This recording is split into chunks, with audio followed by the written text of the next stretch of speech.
Hello viewers, রিতাস প্যারাডাইসের আরও একটি ব্লগে আপনাদের সবাইকে স্বাগতম। আশা করি সবাই অনেক বেশি ভালো আছেন। ঘর সাজাতে পছন্দ করে না এমন মেয়ের সংখ্যা কিন্তু খুবই সামান্য, আর আমিও তাদের মধ্যে একজন। যদিও আমার বাচ্চা কাচ্চা নিয়ে বাসা পরিষ্কার রাখা এবং গুছিয়ে রাখা সো টাফ, আবার খুব মনের মধ্যে শৌখিন জিনিস কেনার বা মেনটেন করার ইচ্ছা থাকলেও এখন আমি এমন সিচুয়েশনে পড়ে গেছি, আমার বাসা ইদানিং একটা প্লেগ্রাউন্ড।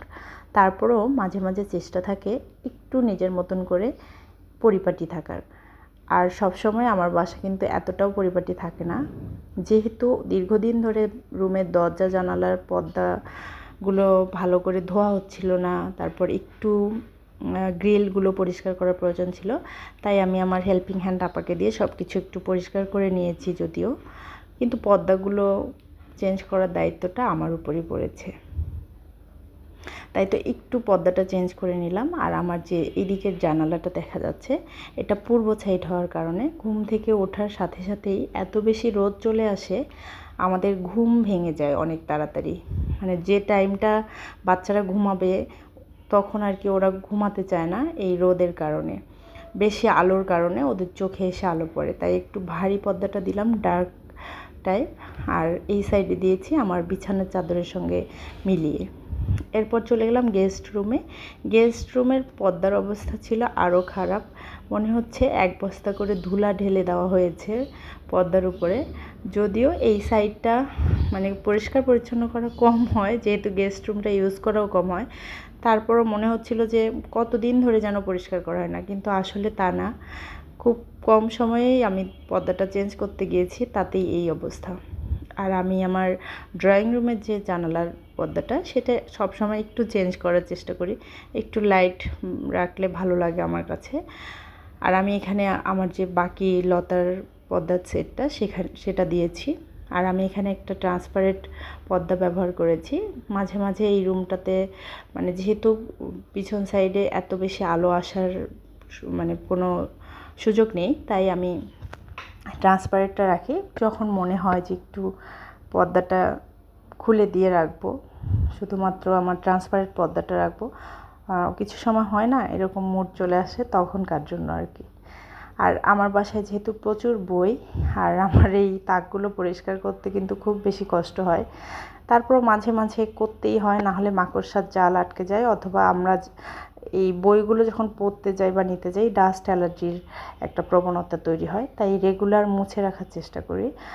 আমার এই শখ করে বানানো কর্নারটাতে আমি এখন আর খুব বেশি জিনিসপত্র রাখতে পারি না, কারণ আমার যে ছোট বেবি, সে নিচের দিকে সবগুলো শোপিস হোক আর কাচের জিনিস হোক, সে তো আর বুঝতে পারে না, সব নামিয়ে ফেলে। তাই আসলে কিছুই নেই আমার বাসায় এখন, শুধু ফার্নিচার মুছে মুছে দেখে থাকি।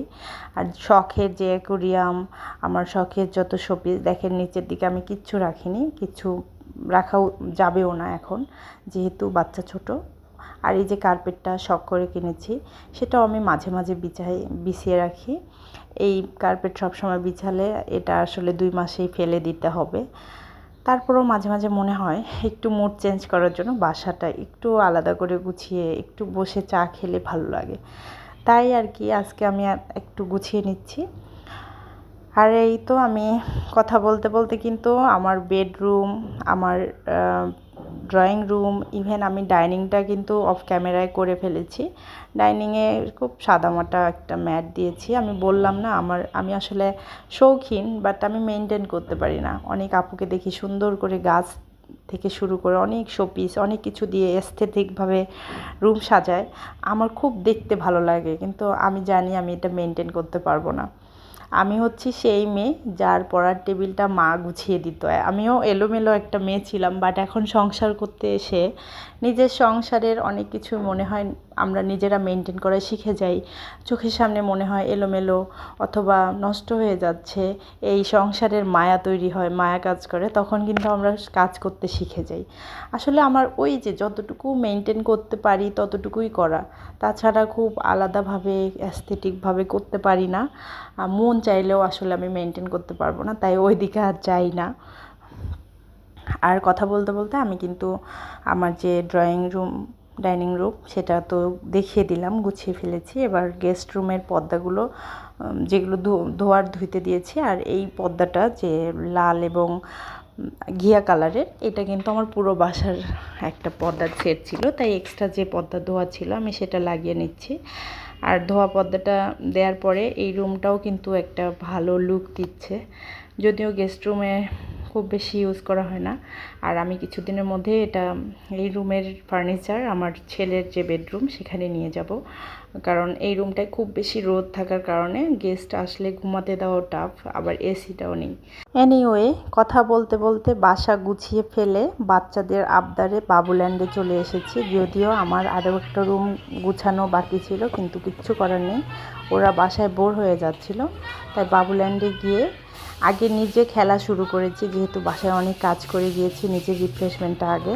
বাচ্চারা যেহেতু তাদের বিভিন্ন রাইডে ঘুরে বেড়াচ্ছে, আর আমি গিয়ে বাস্কেটে বল লিখে আমি খেলতেছি। যদিও সেদিনের পারফরমেন্স খুব ভালো ছিল না, তারপর আর কি আমি 5টার মধ্যে 3টা বল ফেলতে পেরেছি।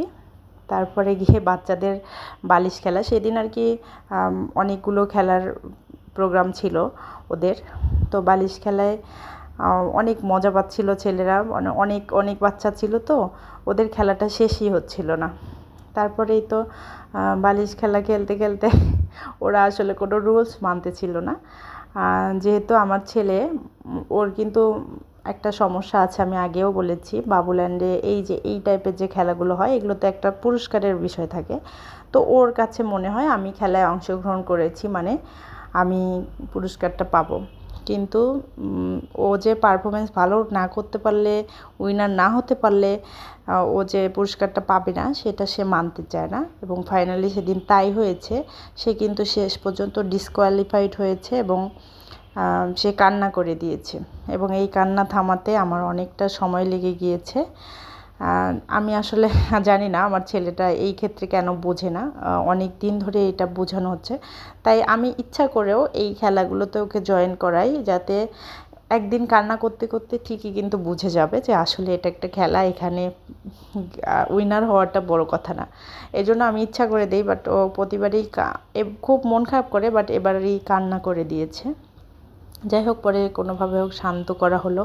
শান্ত করানোর পর ও আবারও খেলতেছে, আর আমি ওকে শান্ত করার জন্য আমাকে আর কি জরিমানা দিতে হয়েছে। জরিমানা হচ্ছে যে তোমাকে আমি খাওয়াবো। তো ওইদিকে খাবার অর্ডার করে দিয়েছি, যেহেতু ওই খাবার হওয়ার টাইমটুকু তারা আবার এনজয় করতেছে। শেষ পর্যন্ত বাচ্চাদেরকে নিয়ে সন্ধ্যাবেলার নাস্তা শেষ করে বাসায় ফিরে এলাম। Thanks for watching. আজকের মতো এই পর্যন্ত। সবাই ভালো থাকবেন, সুস্থ থাকবেন, আর আপনাদের কন্ডিশনাল যে সাপোর্ট, সেটার জন্য আপনাদের প্রতি অনেক কৃতজ্ঞতা।